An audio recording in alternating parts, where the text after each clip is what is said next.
Well, today is day 12 of our Advent journey, and since it's also Saturday, let me remind you again not to forget the importance of worshiping together with the people of God tomorrow, as best you can under the present circumstances.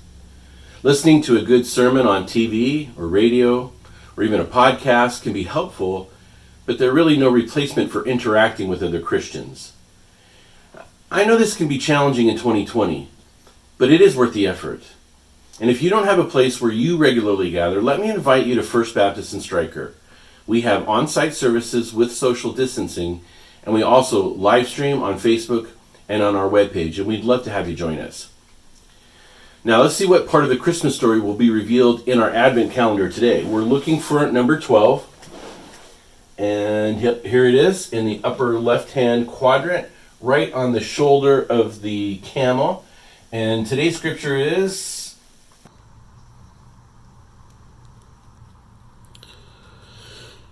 all right, Luke chapter 2 and verse 8. Now there were shepherds living in the fields and keeping the night watch over their flock. Of course, the shepherds. Besides Jesus, Mary, and Joseph, these guys are probably the most familiar part of the story, right? I mean, can you think of a single Christmas carol that doesn't have at least one line about the shepherds? There probably is one or two, but I can't think of it off the top of my head. They are an important part of the story because they are the witnesses. These are the guys who later will spread the message and confirm that all this stuff really happened. And yet we know nothing about them individually. We don't know their names, where they're from. They're just average working Joes doing their jobs who happen to be in the right place at the right time. Or were they? It kind of depends on how you look at it. It's true that they're not actively involved in the events. They're not a necessary component of the story. If they weren't there, Jesus would still have been born. The angels would just have found somebody else to make their announcement to. So from a certain point of view, their place in the story almost seems random. Like an innocent bystander who just happens to be in the right place in the right time to witness a car accident.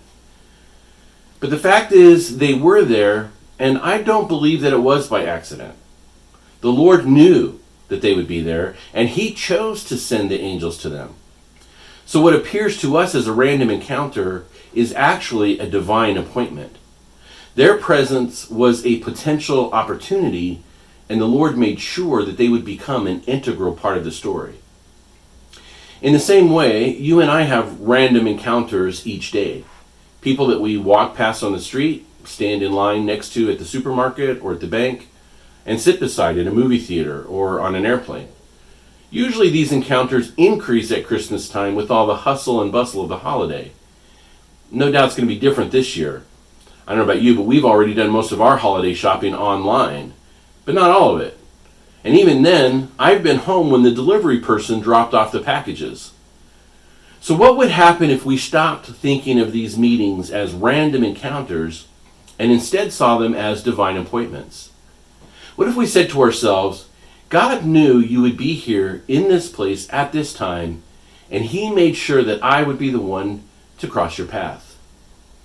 Would it change how we act or what we say? I bet it would. It's something to think about as we draw ever closer to Christmas Day.